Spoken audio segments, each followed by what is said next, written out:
세간에 4대 성현이다 이런 말이 있죠. 공자, 또 부처, 또 소크라테스. 그다음 누굽니까? 사람들은 거기에 예수님도 포함해서 그렇게 4대 성현이다 이렇게 부르죠. 사실은 그 외에도 역사 속에서 뛰어난 업적과 덕행으로 이 성스럽고 어지러서 이 성현의 반열에 오를 만한 사람들이 이들 외에도 다수가 있습니다. 간디, 슈바이처, 또 어떤 분들은 링컨도 또 치고, 또 마더 테레사를 말하는 사람들도 있고, 또 왜 등등 여러 사람들이 있죠. 그런데 여러분, 이 성현, 우리가 성스럽다 할 때 이 성인들을 세인트 이렇게 말하죠, 그렇죠? 세이지라고도 합니다. 성현이라는 이 말에 이것을 좋은 의미로 이것이 받아들여질 수는 있어요. 그런데 여기에는 사실 치명적인 독소 그리고 거짓이 그 속에 들어있다는 사실을 아는 사람은 그렇게 많지가 않습니다. 이 성현이라고 불리는 사람들 모두는 다 죽어서 이름을 남겼지만 그 중에서 예수만이 죽지 않고 살아서 존재하면서 지금까지도 예수를 믿는 모든 자들에게 하나님의 구원과 생명을 주고 있기 때문에 그렇습니다. 자, 그런데 제가 이 말씀을 드리는 순간 여기서 이 말을 듣는 분들에게서 호불호가 나뉘어집니다. 그리고 제 이 말 밑으로 여러 댓글들이 줄줄이 쫙 달리기 시작합니다. 무슨 말이야? 예수가 지금까지 죽지 않고 살아 있어서 자기를 믿는 자들에게 또 그의 생명을 주고 있다고? 그게 말이나 되냐? 어떻게 그런 말도 안 되는 생각을 하는 거지?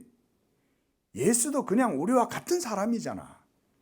성경에서 예수가 죽었다가 다시 살아났다고 하는 말을 이 사람이 곧대로 믿는 거구만. 정말 어리석은 사람이군. 또 부활을 사실이라고 믿고 있다니. 이런 과학 시대에 그런 얘기는 초대 신앙 공동체에서 만들어낸 신화일 뿐이야.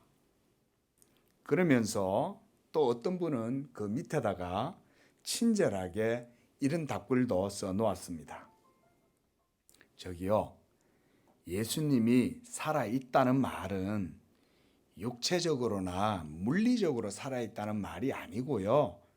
그의 사상과 정신과 도덕적 삶이 우리에게 모범이 되고 교훈을 주니까 그래서 현대를 살아가는 우리들에게 도덕적인 감동, 감화를 주어서 모든 사람들 마음속에 예수가 있다는 말이지. 그를 믿는 사람들의 마음속에 예수가 있다는 말이지. 실제로 예수가 육체적으로 살아있거나 인격적으로 살아서 그 뜻대로 무슨 행동을 하고 해서 그렇게 하는 것은 아니랍니다. 라면서 옆에 미소를 딱딱 이렇게 붙여놨어요. 어떻습니까? 이 마지막 분의 대답이 그럴싸하고 제법 설득력이 있는 답변이죠. 그러니까 이분의 말의 핵심은 이거예요.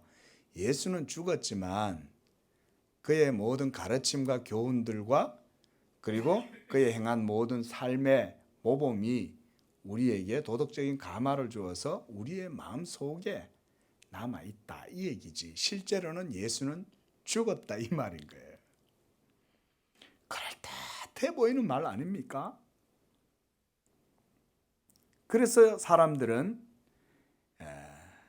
우리가 그 예수를 본받아서 살아야 하고 그래서 예수는 위대한 성령 가운데 하나다 이렇게 얘기하는 거예요. 예수를 성현의 반열에 올려놓고 칭찬하는 것 같지만 사실 이것은 예수님의 격을 떨어뜨리고 있기 때문에 사실 성현이라는 말을 예수와 같이 포함시켜 놓는 것은 사탄의 전략에 불과합니다. 그래서 이거를 아는 사람이 별로 없어요.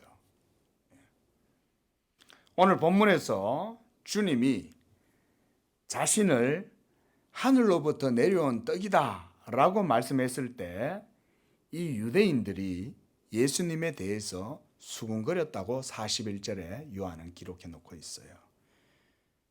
자기가 하늘에서 내려온 떡이라 하심으로 유대인들이 예수에 대하여 수군거렸다. 수군거렸다는 말은 부정적 의미로 논란이 많이 생겼다 이 얘기입니다. 유대인들이 수군거렸다는 이 말 속에는 예수님께서 하신 말씀에 대해서 그들이 반론이 많이 일어났다, 반감이 많이 일어났다, 논란이 일어났다 이런 의미죠. 아니 저 사람이 무슨 소리를 하는 거야? 자신이 하늘에서 내려왔다고? 또 자신이 생명의 떡이라고? 그리고 그 떡을 우리에게 주어서 먹게 하여 우리가 죽지 않게 하겠다고? 여러분 이렇게 수군거리면서 논란이 일어난 이 사람들은 제가 서두에서 언급한 예수님을 성현의 한 사람으로 정도로 보는 사람들에 불과한 거예요. 그래서 예수님을 성현 정도의 수준으로 이해하는 사람들에게도 예수님의 이 말씀이 동일하게 주어지는 것입니다. 사람들이 예수님을 그렇게 이해하는 이유는 먼저 예수님이 하나님의 아들 그리스도라는 사실을 알지 못하기 때문이죠. 그래서 어떻게든 이 역사적 예수에 대한 역사적 사실을 이해하기는 해야 되겠는데 자신들의 이해 수준으로는 그 정도의 의미로밖에 받아들여지지가 않는 거예요. 그래서 예수를 성현의 반열 가운데 올려놓고 그 정도 수준에서 예수를 이해하겠다 이 말인 거예요. 그러나 성경을 우리가 제대로 읽어보면 성경 속에서 말하는 예수님은 누굽니까? 하나님이시죠. 더 자세하게 얘기하면 예수가 바로 여호와 하나님이에요. 예수가 여호와예요. 그 사람들은 대부분 예수를 비판하고 기독교를 비판할 때 성경을 안 읽어보잖아요. 예? 인터넷에 이런 데 보면 요즘 막 댓글 같은 데 많이 쓰는데 사람들이 막 기독교를 비판할 때 신앙을 공격해요. 근데 그 중에서 성경을 한번 제대로 읽어본 사람이 과연 몇이나 될까요? 저는 거의 없다고 봐요. 거의 없어요. 아무것도 모르고 그냥 자기 생각으로 그냥 비판을 하는 거예요. 성경을 한 번이라도 좀 읽어보고 비판을 해라. 예?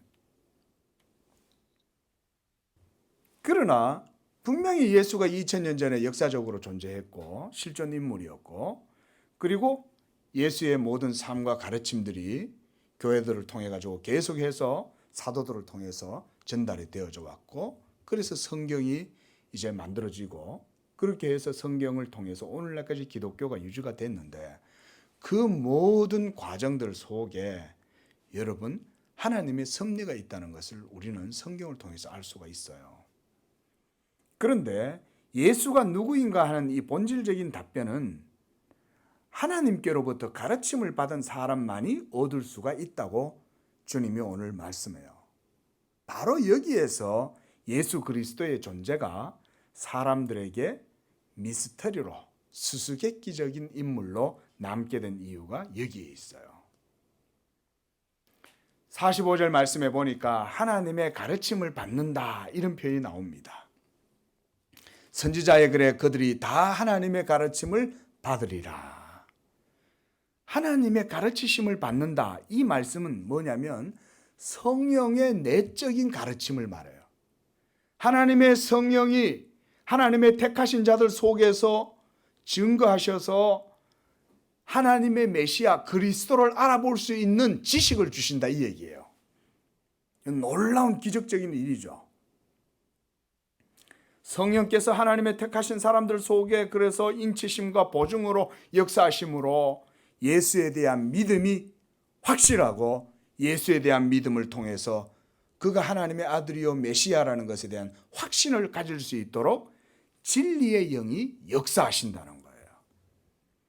그래서 예수가 하나님의 아들 그리스도라는 이 사실을 깨닫게 될 때 그 사람은 예수를 성혈의 성현의 반열 정도에서 이해하지 않아요. 예수는 바로 전 인류의 메시아요, 하나님의 그리스도시요, 하나님의 아들이시요, 만유의 후사시요, 만왕의 왕이 되신다는 사실을 그는 성령의 내적인 증거를 통해서 깨닫는 사람이에요. 여러분, 이런 사람을 성경은 예수 믿는 사람이다 이렇게 말합니다. 이 사람들의 믿음 속에는 확실함이 있고 이 사람들의 믿음에는 확신이 있어요. 세상이 무너뜨릴 수 없는 이 확신은 성령을 통해서 예수가 하나님의 아들이라는 것을 알게 된 사람만이 이것을 확신할 수 있어요. 여러분, 기독교 순교 박해사 속에서 수많은 사람들이, 어마어마하게 많은 사람들이, 여러분 셀 수 없을 정도로 많은 사람이 죽임을 당했어요. 예수의 이름 때문에. 생각해 보세요. 그들이 우리보다 머리가 나빠서일까요?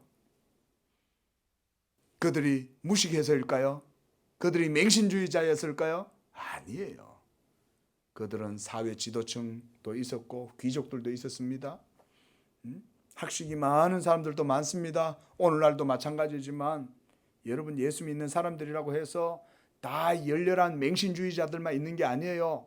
아주 지적이고 아주 냉철한 지각을 가진 사람들도 많이 있지만, 그러나 예수에 대해서만은 확실한 믿음의 증거를 가지고 있기 때문에 여러분, 총뿌리 앞에서, 칼 앞에서, 불 앞에서도 여러분 그 굴하지 않고 믿음을 버리지 않는 거예요.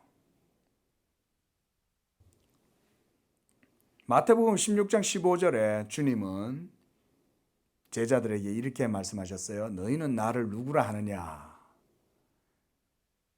주님이 이렇게 물었을 때 베드로는 말했습니다. 주는 그리스도시요 살아계신 하나님의 아들이시니이다 이렇게 말했습니다. 그때 주님께서는 또 이렇게 베드로에게 말씀하셨어요. 바요나 시몬아, 네가 복이 있구나. 그것을 너에게 알게 하니는 사람의 지혜나 철학이 아니라 하늘의 아버지께서 너에게 가르쳐 주신 것이다. 마태복음 16장 17절에 이렇게 주님이 말씀하셨습니다. 하늘에 계신 내 아버지가 가르쳐 주신 것이다. 본문에서 주님은 자신에 대해서 수군거리는 사람들에게 자신에 대한 바른 믿음을 가지는 사람은 다름 아닌 아버지께로부터 이끌림을 받은 자라고 이렇게 말씀을 하십니다. 44절 보십시오. 나를 보내신 아버지께서 이끌지 아니하시면 아무도 내게 올 수 없으니 오는 그를 내가 마지막 날에 다시 살릴 것이다. 아버지께서 이끌어 주실 때에만이 그 사람은 예수의 진리 가운데로 나올 수 있다는 거예요. 믿으시기 바랍니다. 이것이 하나님의 구원의 진리예요. 그래서 내가 똑똑하고 내가 철학서를 많이 읽고 내가 아무리 종교적인 모든 것들을 다 탐독해도 그것을 통해서 여러분 진리에 이르지 못합니다. 우리가 유명한 불교의 승려 성철이라는 분 있잖아요. 뭐 그분이 한 말에 대해서 불교계에서는 그것도 마치 막 어떤 불가에 무슨 주어진 화두처럼 얘기하지만 그분은 돌아가실 때 죽을 때 그랬다는 거예요. 뭐 사람들은 그게 입적했다 뭐 이런 식으로 얘기를 하지만은 여러분 그게 아닌 거예요. 그냥 하나의 인생이 죽는 거예요. 평생 도 닦다가 죽는데 죽을 때 되니까 죽음을 직면했을 때 무슨 생각을 들까요? 일생을 동안 일생을 따라서 더 도를 닦고 난 다음에 마지막에 죽음 앞에 딱 섰을 때 여러분 무슨 깨달음을 얻겠어요? 죽음 앞에서. 내가 일생 동안 닦았던 도가 아무 소용이 없구나를 깨닫지 않겠어요? 어떻습니까? 제 말이 틀렸나요? 그는 분명히 그 생각을 했을 거예요. 저는 확신해요. 일생 동안 30년 동안 면벽 수행을 하고 불가에서 몸담고 살았는데 막상 죽음이 딱 임박했는데 보니까 그 닦아놓은 일생의 도가 아무런 효험이 없는 거예요. 자기한테. 그러니까 그가 내가 지옥 간다 그러는 거예요. 내가 쌓아놓은 죄업이 수미산에 가득 차 있다.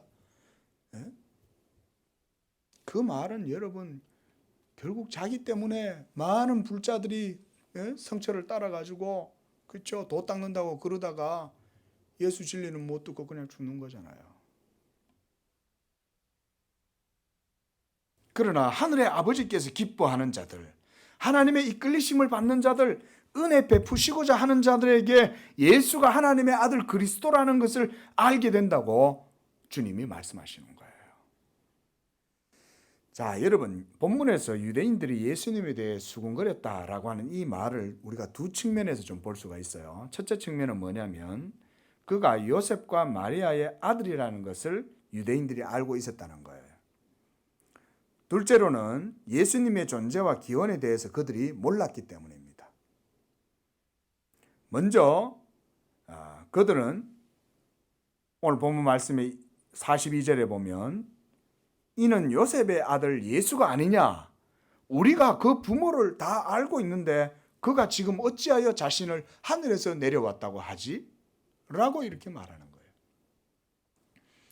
일면 이 말은 틀린 얘기는 아니에요. 맞는 얘기 같죠?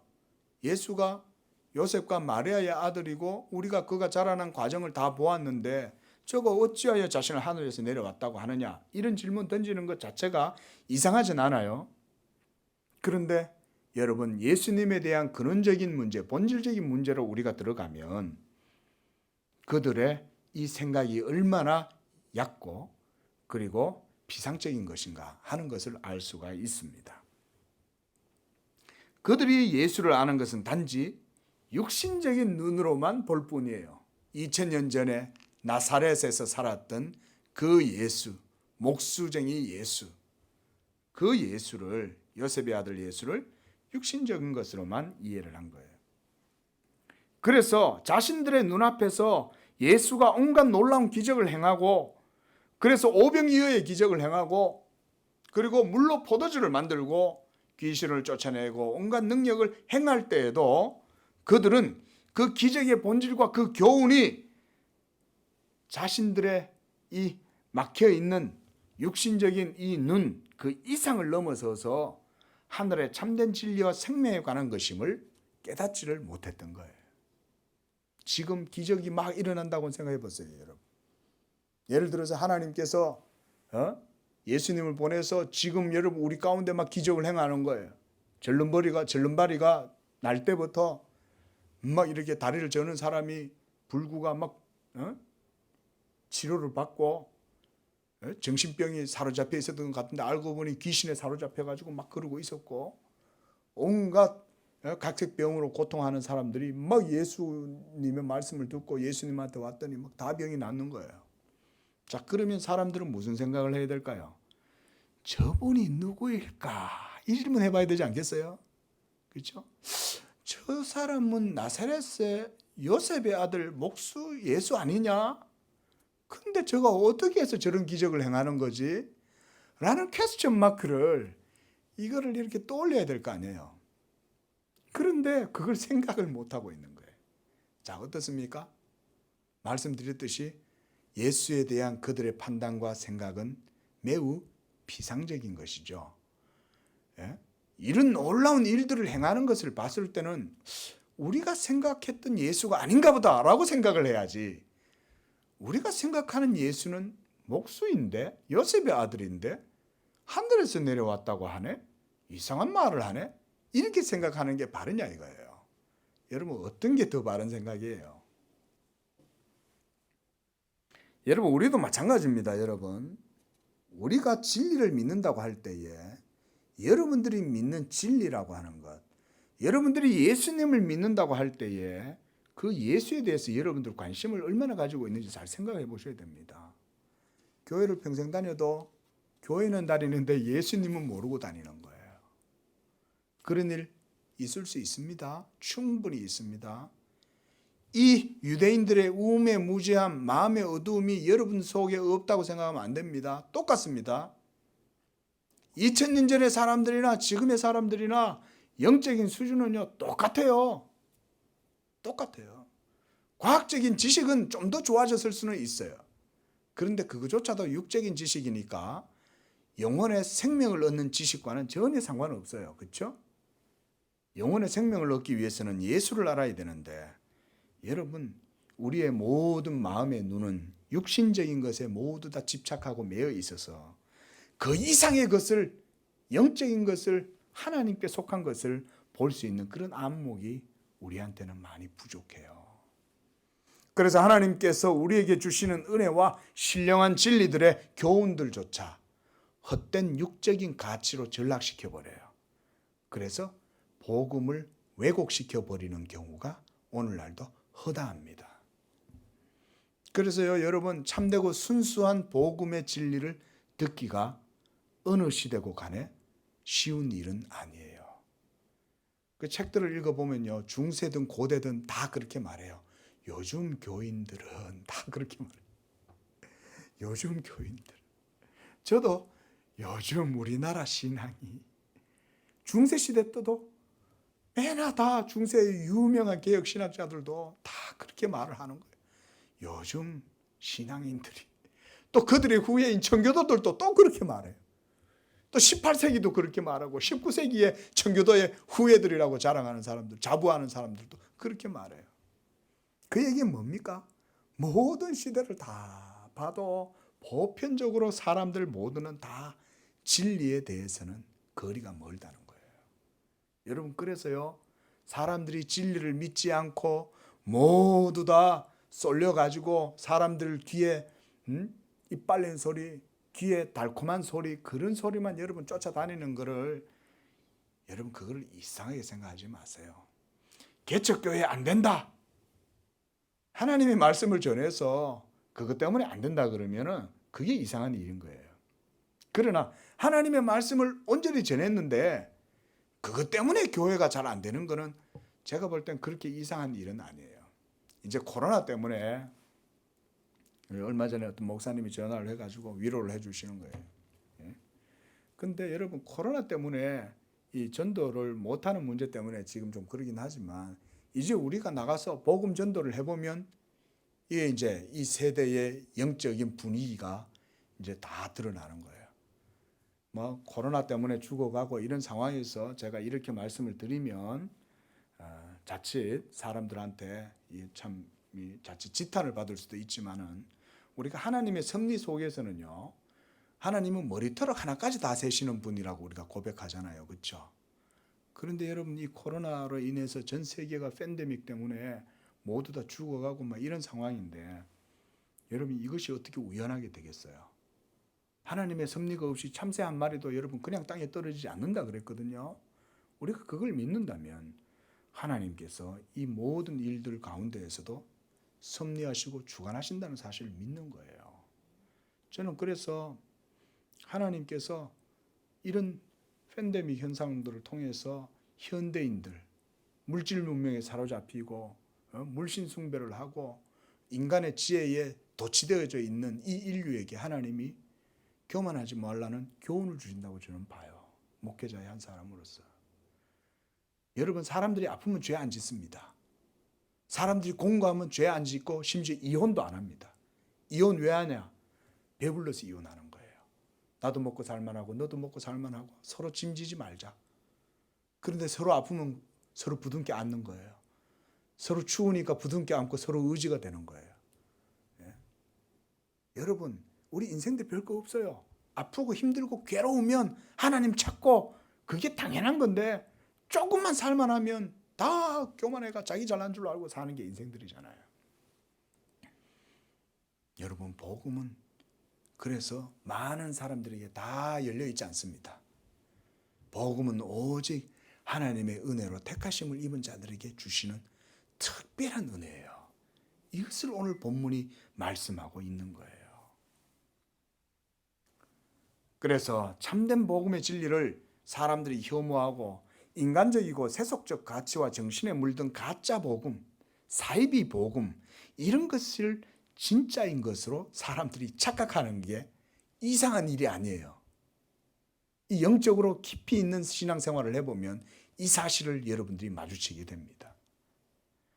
그래서 그런 점에서 유대인들이 예수님의 기적과 능력을 다 체험해 놓고도 예수님이 하늘에서 내려온 떡이다, 자신이 하늘에서부터 왔다라고 말하는 것을 이해 못하는 것은 그들의 믿음의 수준이 그런 정도의 육적인 안목과 상태를 벗어나지 못하고 있음을 스스로 보여주는 것입니다. 그러니까 결국은 이 예수를 십자가에 못 박아서 죽여버리는 거죠. 여러분, 우리 인간의 전적 타락, 부패의 교리가 이런 데서 나오는 거예요. 사람들은요, 본성적으로 진리를 미워해요. 그리고 사람들이 하나님을 모른다고요? 아니에요. 예수를 십자가에 못 박은 이유는 하나님을 미워하기 때문에 십자가에 못 박은 거지, 하나님이 보이지 않아서 믿지 못한 것이 아니에요. 이미 미워한다는 것은 무슨 얘기인가요? 아니까 미워하잖아요. 모르는데 어떻게 미워해요? 그런데 알긴 아는데 나하고 화친을 맺는 존재가 아니라 나하고 원수의 관계에 있는 거예요. 그게 바로 하나님과 사람 사이를, 그래서 원수되었다, 이 얘기를 하는 거예요. 여러분, 복음이라고 하는 것이 무엇입니까? 그 복되고 좋은 소식이라는 건데, 이 복음이 인간에게 있어서는 어떤 의미일까요? 이 복음은 기본적으로 주님의 말씀대로 하늘로부터 이 세상에 주어진 거예요. 믿으시기 바랍니다. 하늘로부터 이 세상에 주어진 것이 예수 그리스도의 복음이에요. 우리가 살아가는 이 세상은 어떻습니까? 하나님하고 엄밀히 말하면 격리되어 가지고 전혀 다른 세상에서 살잖아요. 하나님이 어디 계신지 관심도 없고, 하나님이 뭘 하는지 관심도 없고, 하나님은 어떤 분인지 관심도 없이 세상은 자기들의 일에 몰두하면서 사는 게 인생들 아니에요? 그런데 바로 그런 세상에 하나님의 아들 예수께서 낮고 천한 비천한 몸으로 입으시고 이 세상에 오신 거예요. 그것도 베들레헴에 방이 없어서 말 구유에다가 천을 깔고 아기를 싸가지고 강보에 누워놓은 거죠. 여러분, 그러나 그 아기 예수가 바로 하늘로부터 내려오신 떡이었던 거예요. 생명이었다. 그리고 하나님 아버지께로부터 그 예수가 누구인지 알리심을 받은 사람들은 그 예수께 나와서 경배하고 절하고 선물을 드렸어요. 바로 유대 땅에서 한밤에 양떼를 지키고 있던 목자들이 하나님 아버지의 그 부르심을 듣고 달려간 거예요. 그리고 동방박사들이 어디선가부터 와가지고 유대 땅에 임금이 나셨다고 찾아온 거예요. 정작 유대인들은 그 예수를 전혀 모르고 있는데, 여러분, 오늘날도 마찬가지입니다. 여러분, 예수 믿는 것을, 그래서 여러분 보편적 종교 속에서 인식하시면 안 됩니다. 기억하셔야 됩니다. 우리 양재교회 하나님의 특별하신 은혜와 섭리 가운데 이곳에 세워진 줄로 믿으시기 바랍니다. 저는 죽더라도 그렇게 믿고 죽어요. 정말이에요. 왜냐하면 하나님은 그런 분이라고 저는 믿기 때문에. 여러분, 하늘의 하나님께서 인간 세상에 보내주신 이 떡이야말로 사람에게 진정한 생명이 되는 거예요. 그러나 하나님께서 우리 인간들의 눈에 맞추어서 자신의 진리를 제시해 주셔도 우리 사람들의 눈이 어두워서 그것을 보지 못하고 마음이 완악하고 부패해서 도리어 그 진리를 싫어하는 것입니다. 그러나 여러분, 우리 인간에게 있어서 생명보다 소중한 것은 없죠. 그렇죠? 생명을 어떻게 무엇으로 값을 주고 사겠어요? 그렇다면 그 생명이란 것이 무엇인가? 여러분, 이 세상 사람들이 생각하는 생명은 우리가 흔히 생각하는 생명, 그 개념이죠. 그저 육체적으로 생물학적으로 호흡하고 숨을 쉬면서 삶을 영위하는 그런 정도의 개념으로 이해를 하고 있는데, 이게 바로 유대인들이 생각했던 예수님을 그저 그 정도의 수준에서 생각하면서 수근거리는 정도의 수준이라는 거예요. 그것과 다를 바가 없는 거예요. 여러분, 예수님께서 자신이 하늘로부터 내려오신 생명의 떡이고, 그래서 그 생명을 예수님이 말씀하실 때는 우리가 이 참된 생명의 근원과 본질을 소유하고 있지 못하다는 말씀을 하는 것이 아닌가라고 생각을 해야 된다는 거예요. 그렇죠? 우리가 그저 이렇게 숨 쉬고 생활하고 이러는 것을 생명이라고 한다면 굳이 예수님이 자신을 하늘에서 내려온 생명이다라고 말하실 필요가 뭐가 있어요? 우리가 소유하고 누리고 살아가는 생명 이외에 뭔가 다른 특별한 생명이 있다는 얘기 아닐까요? 그리고 그 특별한 생명은 바로 예수 자신이 사람들에게 주신다는 거예요. 자, 이 예수가 인간에게 참된 생명이다, 이렇게 말씀하고 있는데, 이 말을 언뜻 들으면 우리가 참 쉽게 이해가 가지 않는 말씀이에요. 그렇죠? 예? 전에도 말씀드렸듯이 2000년 전의 예수가 지금 오늘날 현재 나에게 어떻게 생명이 되고, 우리가 그 예수가 2000년 전에 있는 예수와 지금의 내가 무슨 상관이 있냐, 이해할 수가 없죠. 어려워요. 2000년 전 나사렛 예수가 어찌해서 나에게 생명이 된단 말인가, 이것을 이해하는 것이 어떻게 보면 우리 사람의 논리를 벗어난 얘기일 수도 있어요. 그런 점에서 이 유대인들의 수군거림이 전혀 이해가 되지 않는 건 아닙니다. 하지만 결코 그들의 무지가 변명이 되지는 못해요. 왜냐하면 그들의 마음의 눈이 멀어서 진리를 바로 앞에 두고도 알아보지 못하는 것은 그들의 마음이 악함 때문이지, 하나님이 짓궂게 그들에게 미로 속에 던져놓고 속인다든지 그들을 갖다가 애꿎게 힘들게 하는 것은 아니기 때문에 그래요.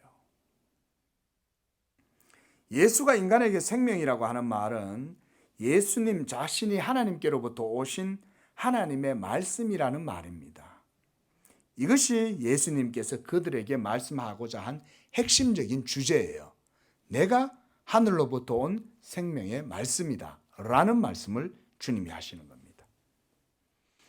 육신적인 생명을 유지하기 위해서 우리가 음식을 섭취해서 영양을 공급해야 하는 것과 같이 우리 인간의 영혼의 생명을 유지하는 것도 이 영의 양식을 섭취해야 합니다.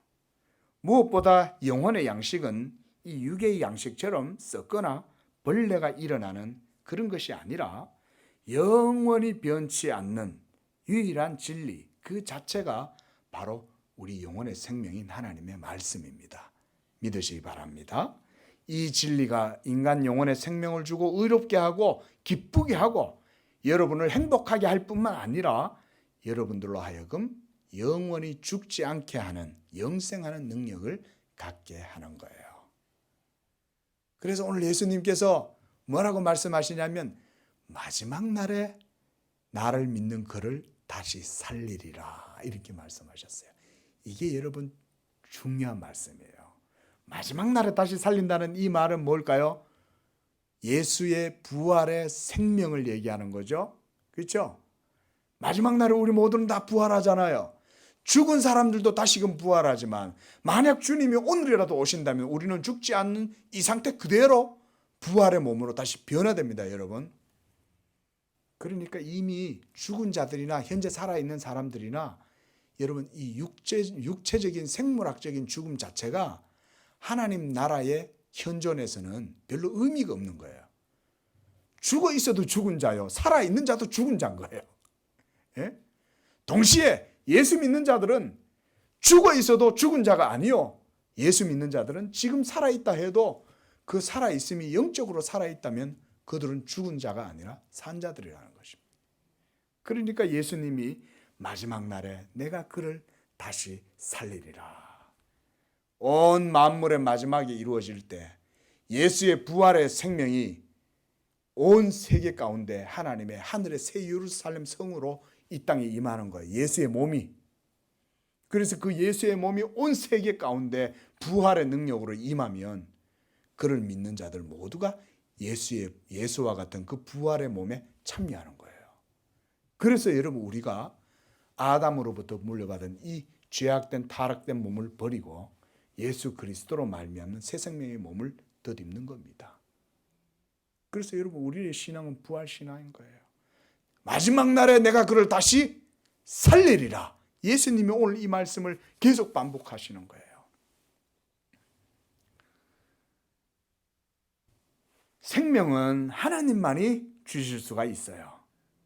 천지 만물의 창조자께서 인간에게 이 합당한 생명을 주시는데 이 생명이 바로 하나님의 선물이라는 것입니다.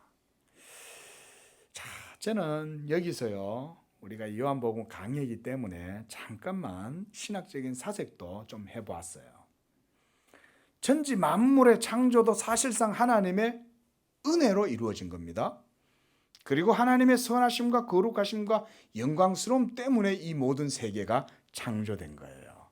그래서 여러분, 우리 기독교 신학자들은요, 아주 권위 있는 어거스틴이나 이런 권위 있는 신학자들은 창조 신학에 대해서 말할 때도 창조의 시작과 근원은 하나님의 사랑에 있다고 생각했어요. 하나님은 삼위일체시죠. 성부와 성자와 성령 삼위가 한 본질이시고 영광과 권능과 지혜와 지식이 동등하신 거예요. 한 본질에 삼위가 계신 그분, 그럼 어떤 분일까요? 여러분, 우리가 상상할 수, 우리가 말로 신학적으로 교리적으로 그렇게 한 본질에 삼위가 계신다 이렇게 딱 정의해서 그렇지, 그 자체 안에 여러분 어떤 의미가 있는가를 한번 생각을 한번 해보세요. 영원하신 성부께서 영원하신 성자와 영원하신 성령이 더불어 계실 때 어떻게 계시겠냐고요, 한 본질로. 그 본질은 사랑이라고밖에 표현을 못하는 거예요. 그리고 그 사랑이 얼마나 놀라운 사랑인지 그것은 또한 능력으로 드러나는 거예요. 여러분, 하나님의 사랑은 감정적 사랑만 아니라 의지적 사랑도 포함되는 거예요. 그렇죠? 그리고 지식의 사랑도 포함돼요. 그러므로 하나님께서 사랑하심으로 자기 아들에게 이 모든 세계를 다 창조하실 때 기쁨으로 세계를 창조하는 거예요. 그래서 성경은 저로 말미암아 모든 만물을 낳으셨다라고도 말해요. 낳으셨다. 성경은 그렇게까지 말해요. 그래서 이 하나님 안에 있는 존재의 삼중성은 그 자체로 진리의 본질이시요 최고 선이시요 궁극의 사랑의 형상이에요. 그래서 하나님께서 왜 천지 만물을 창조하셨을까 생각할 때 사람들은 대부분 하나님의 전지전능하심 속성 때문에 생겨났다라고 생각해요. 그러나 여러분, 그것은 부차적인 거예요. 하나님이 전지전능해서 세계를 창조하셨다? 그것도 맞긴 맞지만 이것이 근본적인 원인은 아니에요. 본질적으로 삼위일체 하나님 안에 있는 사랑에서부터 모든 세계가 시작되었다고도 볼 수 있는 거예요. 그리고 하나님의 그 사랑 안에서 아버지께서 아들에게 말씀을 주시고 아들은 그 말씀을 따라서 모든 세계를 창조하시고 성령은 아버지의 그 말씀을 따라 아들의 말씀으로 모든 세계를 창조하시는 거예요. 할렐루야. 이게 창조신학이에요. 그래서 이 모든 세계는 삼위일체 하나님 안에서 이루어진 영원한 사랑에서 시작되고 아버지께서 아들에게 그래서 만유의 상속자로 그를 영원전에 택하시고 세우시는 거예요. 그래서 이 모든 세계는 다 예수 그리스도가 왕이세요. 그래서 우리가 성경에 특히 구약 성경의 내용들을 가만히 보면 하나님이 자기의 그리스도를 왕으로 세우시잖아요. 내가 한 왕을 시온산에 세워놓으라 이렇게 말하잖아요. 그분이 바로 하나님의 아들 예수님인 거예요, 여러분. 그리고 요한복음 3장 35절에서 우리가 전에도 봤지만 아버지께서 아들을 사랑하사 이렇게 말해요. 요한복음 3장 35절에. 그런데 사랑하사 그 다음 말씀이 또 중요해. 만물을 다 그의 손에 맡기셨다 이렇게 말해요. 아들을 사랑해서 아버지께서 만물을 아들의 손에 맡기신 거예요. 또한 요한복음 5장 20절에도 예수님은 아버지께서 아들을 사랑하사 자기가 행하시는 것을 아들에게 다 보여주셨다라고 말씀했어요. 여러분, 이런 말씀들이 뭘 말씀하냐면 삼위일체 하나님 안에 있는 사랑의 관계 속에서 이루어지게 된 협약, 팍툼이라고 해요. 이걸 팍툼이다. 이런 협약을 보여주는 거예요. 그래서 그보다 더 큰 일을 보이사 너희로 기이하게 여기게 하시리라. 이게 요한복음 5장 20절에 나오는 이 기이한 일이 뭐겠어요? 장차 마지막 날에 이루어지게 될 전 인류의 새 창조, 새 회복을 말하는 거예요. 예수 그리스도의 부활 생명이 그리스도의 몸이 하늘의 성전이요 하늘의 장막이 이 세상 가운데 임하게 될 때에 그를 믿는 모든 사람들이 그리스도와 함께 다시 살리심을 받는 이 놀라운 일은 메그넬리아 데이, 하나님의 큰일이죠. 그렇죠? 예? 하나님의 크고 놀라운 이 일, 전 우주적 역사, 이것이 이루어지는 것입니다. 자, 이렇게 여러분, 하나님께서 예수 그리스도 안에서 자기의 택한 백성들을 예수님께 주시는 거예요. 그래서 이 예수로 말미암지 않고는 누구도 하나님 아버지께서 누구도 그에게 예수께로 그를 인도하시지 않는다. 자, 이제 오늘 제가 이 말씀을 읽어드리고 마치려고 합니다. 그래서 우리가 이 아버지께로부터 배우고 듣고 배운 사람마다 내게로 오느니라 라고 하는 이 말씀을 우리가 바로 유효적 소명이다. 한번 따라하겠습니다. 유효적 소명. 이건 이제 효과적인 부르심이다. 이런 말과 동일한 의미입니다. 하나님이 부르실 때 뭐라고 얘기하냐? 이거를 우리 웨스트민스터 신앙 고백서 제10장 우리가 전에 보았습니다. 웨스트민스터 신앙 고백서 제10장에 바로 이 유효적 소명, 부르심에 대해서 얘기를 해요. 자, 제가 읽어드리고 마치겠습니다. 하나님께서는 생명에 이르도록 예정하신 모든 사람들을 그리고 그들만을 자신이 정하시고 적당하다고 생각하시는 때에 효과적으로 부르시되 그의 말씀과 성령으로 하시며 그들이 태어나면서부터 처해 있는 죄와 사망의 상태에서 불러내어 예수 그리스도로 말미암는 은혜와 구원으로 인도하신다. 할렐루야. 여러분들이 예수 믿게 되는 것, 일평생토록 예수님 안 믿고 살다가 어떻게 부인 만나가지고 교회 따라 나오는 거예요. 어떻게 자녀들이 아버지 교회 가자 그러니까 교회 가는 거예요. 어떻게 이웃의 친구나 동료들이 참 부장님 예수님 믿으세요. 막 옆에서 자꾸 동요하니까 예수 믿게 되는 거예요. 그리고 이런 모습으로 저런 모습으로 다 예수 믿음으로 나옵니다. 근데 가만히 생각해 보세요. 여러분, 예수 믿음은 외적인 것입니까? 내적인 것입니까? 당연히 내적인 것이죠. 그렇죠? 여러분들이 발로 걸어올지라도 여러분들의 마음속에 감동 감화를 안 주셨다면 여러분들이 어떻게 예수님 믿으러 교회에 나오냐 이거예요.